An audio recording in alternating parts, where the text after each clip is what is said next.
Hi everyone, I'm very excited to be here today. It's been a while since I made a presentation in English. My presentation is going to be somewhat different than most presentations today, but at the same time we're going to talk about different things that were already mentioned, like the pre-university education, university education, volunteering, research, and so on. The overall idea is to give you a detailed plan how either you or your children or young people that you know can get into top American universities and with scholarships. So it's not only about my story, it's how anybody else can replicate what I've done. My slides are in Romanian, as you can see, but I will speak in English, so hopefully everybody will understand. As I mentioned, we're going to talk about the Romanian system, the NGO sector, how I got to Stanford and Harvard, the overall process of how to get admitted to such universities, but also differences between the American and the Romanian educational system. I started off in the Romanian public education system in Brăila, my hometown. It's a couple of counties south from here, at the border of historical Moldova with Muntenia. I had a relatively normal evolution, I would say, but at the end of primary school, my school decided to make a class of excellence, they called it, so everybody could take an exam, and if you passed, you were put into this special class to start in the 5th grade. And I was admitted to that class. However, I also passed the exam to study in the special class at Nicolae Iorga High School. Probably they have this in most towns and cities of Romania. There's some high schools that have one class of middle school education. Here I can mention briefly some differences between the Romanian pre-university educational system and that from the United States. As many researchers have noticed, starting quite a number of years ago, we emphasize memorization way too much compared to the Western educational system. You're supposed to learn something in a particular way, basically just to reproduce what you learn by heart. Another major issue is that you do not have the option to choose what classes and what subjects you study. So in the United States, in high school, students can choose at any point in time, any semester, if they want more mathematics, they want more English, more geography, or so on. However, in Romania, we just have some tracks. So if you're on the mathematics intensive track, you basically study more mathematics. If you're on the social sciences track, you study more social sciences.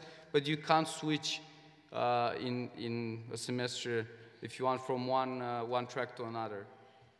The good parts, I think, are that we have officially relatively high standards for mathematics. There's an entire discussion how many of the students in each class actually rise up to these standards, but officially the standards are pretty high. But also we teach quite good English. So in the United States, I had the opportunity to interact with young people from many, many Eastern European countries. And I think compared to basically all our neighbors, we teach English best in school in Romania. Most young people that I met there from Eastern Europe didn't speak quite as well unless they were from Romania. Starting middle school, I began taking part into different Olympics, Romanian language, English language, and so on. I also took the English examinations, the Cambridge Advanced Examination, but also the American exam, the equivalent is called the TOEFL.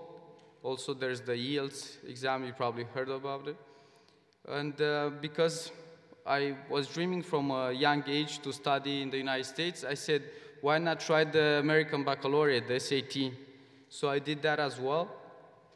But the most important part of my application did not come from good grades or Olympics or even the scores that I got in the English examinations, but from volunteering.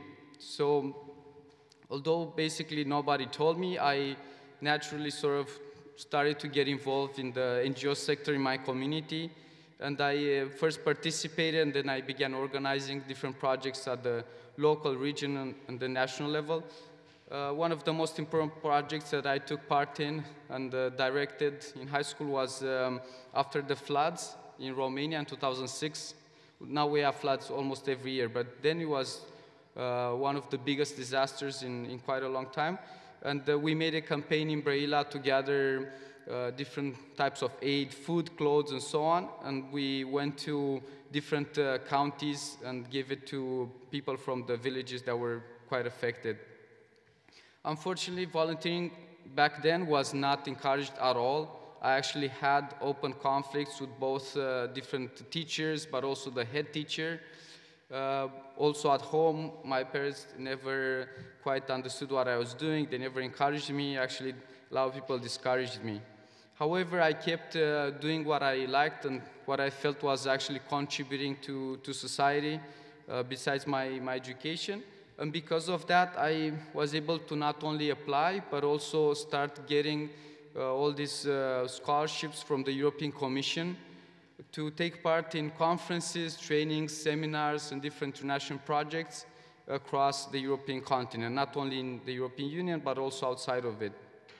And for me back then, and for most people that I knew, was something quite amazing. We weren't even part of the European Union yet, and to have this opportunity was just unique, was unheard of. So I was able to go with scholarships to Bulgaria, to Germany. Then I took part in a project, anti-drug project in Turkey, later Portugal, Belgium, went to study visits in Poland. So I got quite a lot of exposure.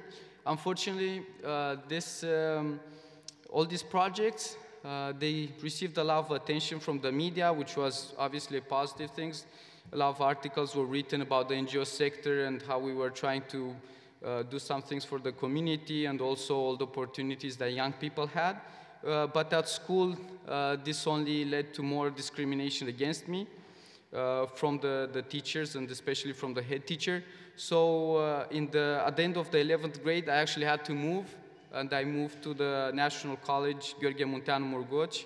I also switched tracks, but that was less important. The important thing for me was that I was able to engage in these activities in a lot more relaxed manner. Also in 2006, because now I was 18 years old, I could found my own NGO. So I founded the NGO which I lead even today, the Euroteens Association. And I continued to organize projects at the local level and to take part in programs, like I said, with scholarships. And I went to Holland and the Republic of Moldova. So now, really quickly, how was I able to get these scholarships, and how can any young person in Romania do the same? You need to, like I said, have experience in the NGO sector. It's not only important how many years you've been involved, but also what positions you've had and what projects you actually directed and took part in. Fluency in the English language is quite important because obviously you're going to be in a European or international environment. If you have an English certificate, it's even better for you. The application usually involves the writing of different essays, and this is maybe the hardest part for Romanian young people, because we're not used to writing essays for applications in this way. My advice to everyone is to apply to as many programs as possible. Here is just one Yahoo group. There's many websites where you can find about the many hundreds and hundreds of projects that are organized in Europe every single week, and to which you can apply. The advantages of participating in European projects like this are that, obviously, besides the main education component, you get free housing and free meals, and the transportation is reimbursed between 70% and 100%. So this is one of the biggest questions that I always get. If you're from a poor family, can you take part in these programs? Yes, you can. Actually, I come from a family that was at most middle class, let's say, and had no higher education. So you don't have to come from a family that's already involved in higher education or stuff like that. You obviously begin to develop a CV that's going to be completely different than your peers. You develop international contacts, you get a change of perspective. And the really good thing about these projects is that in most cases, the selection is not done in Bucharest, in Romania. So you don't have to have connections or stuff like that. It's actually quite fair. The selection process is done in a different place, so you can't influence the outcome. All these activities and all these scholarships that I got from the European Union helped me later have a really strong application to apply to American universities. The CV that you need to get into a top US university is in many ways similar to what you need to have in order to apply and get European scholarships. You need to have a lot of extracurricular activities, but they don't have to be only in the NGO sector. If you have special talents, if you practice sports, that's also something that they take into account. Again, there's an essay part, which is probably the hardest for Romanians. They want to see maturity. They want to see that you understand at a young age this great opportunity that you're going to be offered, and how is it going to influence not only your life, but also maybe your community, if you want to come back, and why not the world. You need recommendation letters, which have to be honest and real, and by this I mean it's not like in Romania where students go to a professor or teacher and the professor says, okay, you write a recommendation letter and I will sign it. No, these have to be real letters from people that know you well. And in the admissions committee at these universities, they even train people in psychology, and they can tell if you wrote the letters yourself or if it was written by a third party. In my case, for example, besides the letters from my teachers at high school, I had, because I had worked with so many NGOs and also with the American Peace Corps, which is a major NGO from the United States, I had American volunteers who actually offered to write me recommendation letters, and those were very important for my overall application. Then, as I said, the English language exams and the American Baccalaureate, the SAT, is quite important because they know that the pre-university system in Romania is different. So your grades are important, what grades you had in high school, but they're not that important. It's more important to have good scores on these exams. This is one website that I recommend if you want to apply to American universities or basically any top university in the world.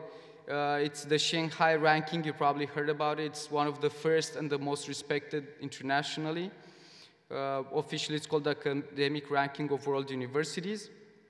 And here, in order to maximize your probability of getting in, I suggest that you apply to 1-2 universities from each group of 50, let's say. So you can apply to 1-2 universities in the top 50, and then 1-2 from number 50 to 100, and so on. So this is how you make sure that you get into best university that you can possibly get to, and maybe also get scholarship. And I just want to make one clarification. Do people know the difference between college and university in the United States? Because it's a completely different meaning than what it means here. Does anybody want to answer? I guess not, so I will quickly explain. In Romania, we have high schools and colleges, and if your institution is a high school that's really good, it's called a college. But in the United States, you have colleges and universities. They all refer to institutions of higher education. So they're all facultăți from our perspective.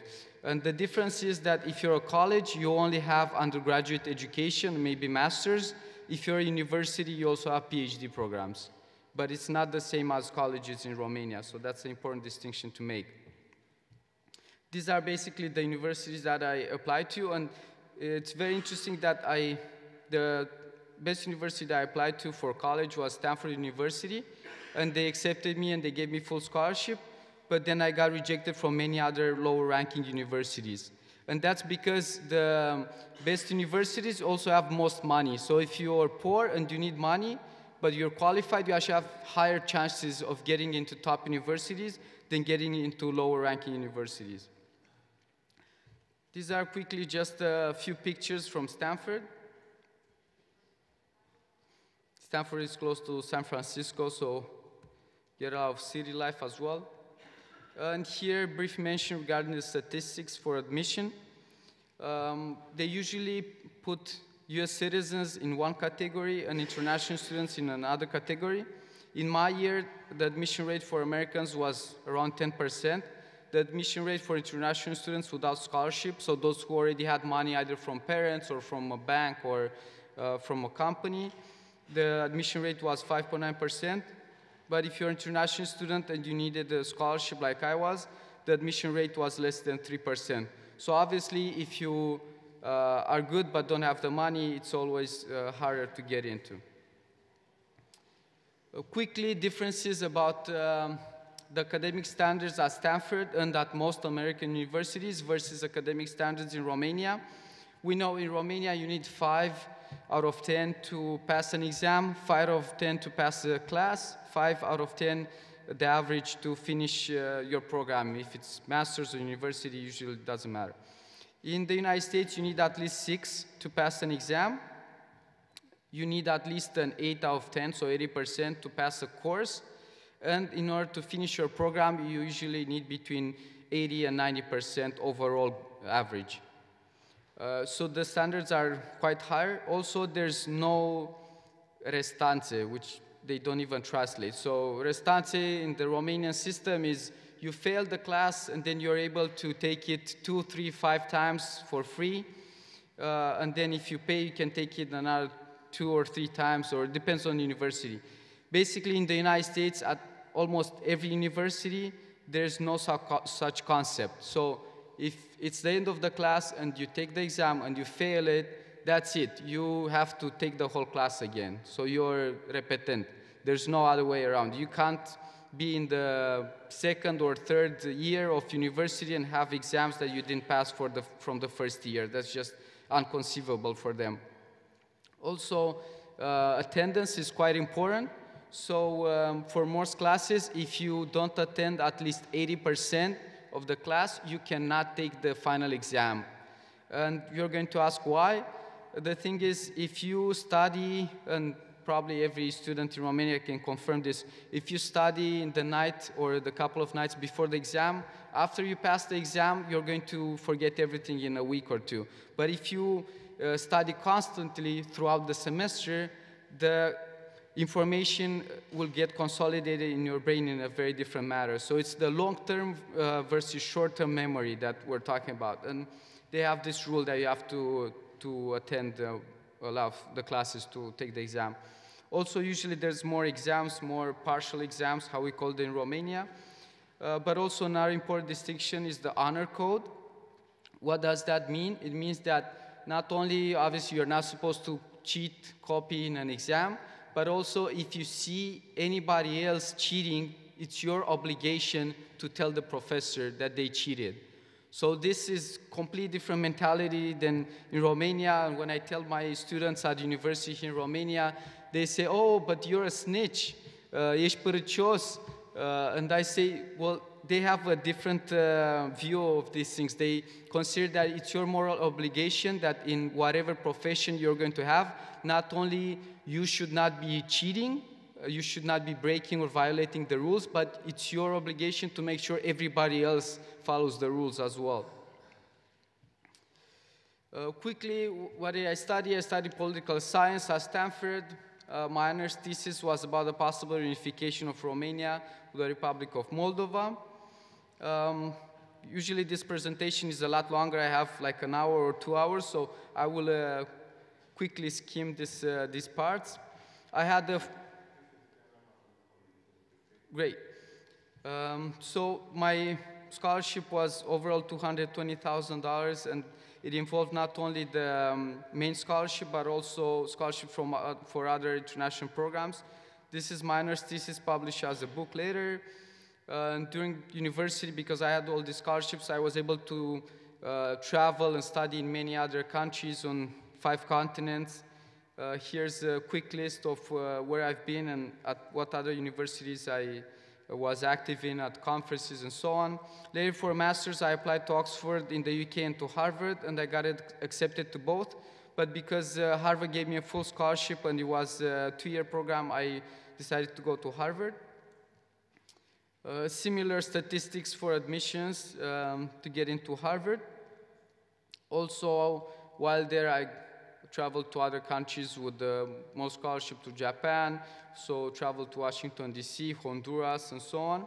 And the most important moment during my Harvard education was that for the yearbook, at the end of the program, I was chosen as most likely to become president of his country by my colleagues. And I got to meet a lot of really important politicians like Bill Clinton, Felipe Calderon, president of Mexico, and things like that. But last university where I was active in the United States was the University of Texas at Austin. There I did a second master's, but I was also a university assistant, and I did research at Brookhaven National Laboratory and also in Colombia. This is me in Texas. In 2015, I came back to Romania, and I am trying to pursue my dream, which is to be active in the Romanian educational sector and the Romanian NGO sector in the Brăila-Galați region. I teach seminars at university. I'm finishing my PhD at Dunărea de Jos University of Galați. Also, my partner followed me from Latin America, and she has a blog where we promote the Romanian culture in Latin America and the Latin American culture in Romania. So the conclusion is being active in the NGO sector and doing volunteering. Also, sometimes they can be in political parties. They don't care what orientation it is, as long as obviously it's not extremist party or stuff like that. Can help you to get European scholarships, to take part in all sorts of international programs throughout Europe. And also, eventually, you can get admitted to full scholarships at American universities. Overall, until now, I got over $500,000 in scholarships from the United States and from the European Union. And these are my pages, which you can follow on Facebook. I post cool stuff from time to time. If we have a question at the end, I will gladly answer them.